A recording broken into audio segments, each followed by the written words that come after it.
అంటే గట్టి ఫైట్ ఇవ్వాలని చెప్పేసి కూడా ఇప్పటికే భావిస్తుంది. ఖచ్చితంగా జూబ్లీ హిల్స్ ఉప ఎన్నికను బీజేపీ కైవసం చేసుకోవాలి అని చెప్పేసి భావిస్తున్నటువంటి నేపథ్యంలో ఇప్పుడు ఉన్నటువంటి వాళ్ళకి కాకుండా ఇంకా వేరే సామాజిక వర్గాలకు సంబంధించి కావచ్చు, ప్రస్తుతం తెలంగాణలో బీసీ అంశము నడుస్తున్నటువంటి నేపథ్యంలో బీసీలకు టికెట్ ఇవ్వాలనే కోణంలో కూడా ఆలోచిస్తున్నట్టు కూడా తెలుస్తుంది. ఇందులో భాగంగానే నిన్న రాష్ట్ర కార్యాలయానికి వచ్చారు ఎంపీ అరవింద్. అయితే నిన్న కొద్ది సమావేశం నిర్వహించుకున్నారు. అయితే ఆ సమావేశంలో అభ్యర్థుల ఎంపికకు సంబంధించి చర్చ వచ్చినప్పుడు ఎంపీ అరవింద్ మాత్రం బొంతు రామ్మోహన్ కి ఇస్తే బాగుంటుందేమో అని చెప్పేసి కూడా ఒక సలహా ఇచ్చినట్టుగా కూడా తెలుస్తుంది. వాళ్ళు ఒక ప్రతిపాదన చేసినట్టుగా కూడా తెలుస్తుంది. ఎందుకంటే ఇప్పటికే బొంతు రామ్మోహన్ అంటే వెల్ నోన్ వ్యక్తి. అంటే బొంతు రామ్మోహన్ అంటే పరిచయం లేని వారు ఉన్నారు. ఎందుకంటే గతంలో బీఆర్ఎస్ హయాంలో కూడా వాళ్ళు మేయర్ గా పనిచేసిన నేపథ్యంలో ఇటు జూబ్లీ హిల్స్ నియోజకవర్గానికి సంబంధించి కూడా మంచి పరిచయాలు ఉండడం, అంతేకాకుండా ఇంకా సామాజిక వర్గం కూడా కలిసి వచ్చేటువంటి అవకాశం ఉంది కాబట్టి, ఎందుకంటే బొంతు రామ్మోహన్ కమ్మ సామాజిక వర్గానికి చెందినప్పటికీ కూడా అక్కడ వాళ్ళ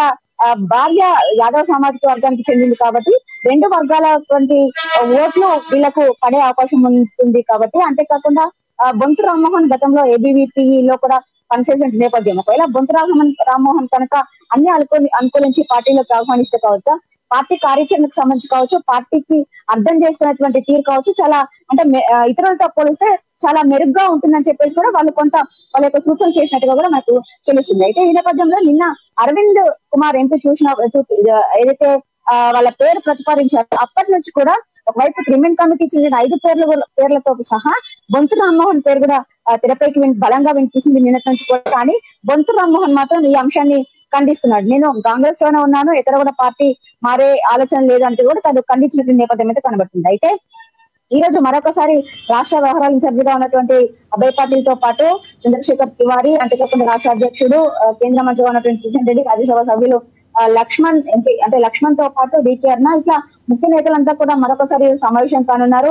ఇప్పటికే క్రిమినల్ కమిటీ ఇచ్చినటువంటి పేర్ల పైన మరొకసారి అంటే పునరాలోచన చేయనున్నారు. ఎవరి పేర్లు పైకి పంపిస్తే ప్రధానంగా చూసుకున్నట్టయితే ఇక్కడ ఎంపీ అరవిందే బొంతు రామ్మోహన్ పేరు ప్రస్తావించినట్లుగా ప్రధానంగా తెలుస్తుంది. మరి ఈ నేపథ్యంలో చూస్తున్నట్టయితే మీరు కూడా అన్నారు బొంతు రామ్మోహన్ ఈ విషయాన్ని ఖండించారు అని చెప్పి. ఇది ఒక అపోహ అనుకోవచ్చా, లేకపోతే నిజంగానే ఎంపీ అరవింద్ బొంతు రామ్మోహన్ పేరును ప్రస్తావించారా?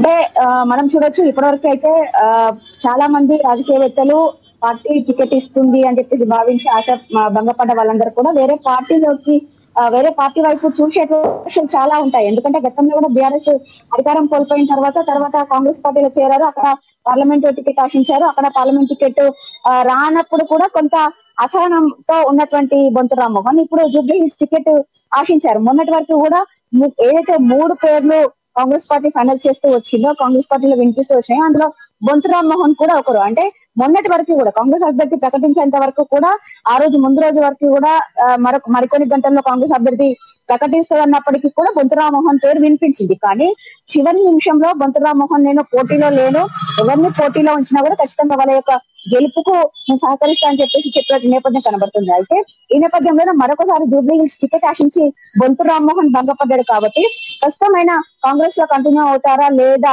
ఒకసారి కనుక్కొని ఒకవేళ నిజంగా టికెట్ ఇస్తే కనుక బీజేపీలో చేరుతాము అంటే ఖచ్చితంగా టికెట్ ఇచ్చి బీజేపీలోకి ఆహ్వానించాలని చెప్పేసి వాళ్ళు సూచించినట్టుగా అయితే తెలుస్తుంది. అయితే ఒకవేళ నిజంగా బొంతు రామ్మోహన్ కి అంటే అనుకూలించేటువంటి పరిస్థితులు ఇక్కడ బీజేపీలో కనిపిస్తే కనుక అధిష్టానం కనుక స్వాగతిస్తే కనుక ఖచ్చితంగా బొంతు రామ్మోహన్ వచ్చే అవకాశాలు ఎక్కువగా ఉన్నాయని చెప్పేసి కూడా మరొకసారి వినిపిస్తున్నటువంటి వార్తలు అని చెప్పేసి మనం చెప్పుకోవచ్చు. అయితే ఇప్పటికే క్రిమినల్ కమిటీ ఇచ్చినటువంటి 5 సభ్యులతో కూడినటువంటి లిస్ట్ ఏదైతే ఉందో అందులో ఇంకా షార్ట్ లిస్ట్ చేసి 3తో కూడినటువంటి సభ్యులను అధిష్టానానికి పంపించే అవకాశం కనిపిస్తుంది. ఒకవేళ ఈ రోజు వీళ్ళు ఫైనల్ చేసి 3తో కూడినటువంటి లిస్ట్ కనుక ఫైనల్ చేసి ఆ క్రిమినల్ కమిటీ ఇచ్చినటువంటి పేర్లని 3ని పంపిస్తే కనుక ముందు నుంచి కూడా వినిపిస్తున్నటువంటి పేర్లు లంకల దీపక్ రెడ్డితో పాటు వీరపనేని పద్మ, జూటూరు కీత్ రెడ్డి ఈ 3 పేర్లే ఫైనల్ చేసే అవకాశాలు ఉన్నాయని చెప్పేసి కూడా బలంగా మనకి వినిపిస్తున్నటువంటి వార్తలు. అయితే ఇంతే కాకుండా చాలా మంది మరొకసారి కూడా ఢిల్లీ వెళ్ళి కూడా లాబింగ్ చేశారు. మాధవీలత కూడా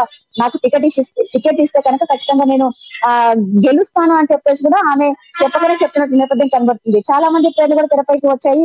ఒక రోజు జయసుధ కావచ్చు, ఒక రోజు ఏదైతే నందమూరి కుటుంబం సంబంధించినటువంటి సుహాసిని కావచ్చు, ఇంకా ఇప్పటికే పూర్తి స్థాయిలో అక్కడ జూబ్లీహిల్స్ లో సెటిలర్స్ ఉన్నారు కాబట్టి ఎన్డీ కూటమిలో అదే ఎన్డీఏ కూటమిలో అదే ఎన్డీఏలో ఉన్నటువంటి ఏదైతే టీడీపీకి సంబంధించినటువంటి పొత్తు ఇక్కడ కంటిన్యూ అవుతా కనుక సుహాసినికి కూడా టికెట్ ఇస్తే బాగుంటుంది అని చెప్పేసి కూడా కొందరు చెప్పినట్టుగా కూడా తెలిసింది. అయితే రోజుకు తెరపైకి వచ్చినప్పటికీ డిమాండ్ ఇచ్చినటువంటి దాంట్లో మాత్రం 5 పేర్లు ఉన్నాయి. అందులో 3 పేర్లు ఫైనల్ చేస్తే కనుక లంకా దీపక్ రెడ్డితో పాటు కీర్తిరెడ్డి, వీరపనేని పద్మ పేరు అధిష్టానానికి పంపే యోచనగా ఉంది. ఒకవేళ పార్టీ కనుక ఈ 3 పేర్లను పక్కన పెట్టి ఇంకా వేరే పేర్లు కనుక ఆలోచిస్తే మాత్రం బొంతు రామ్మోహన్ పేరే బలంగా వినిపిస్తుంది.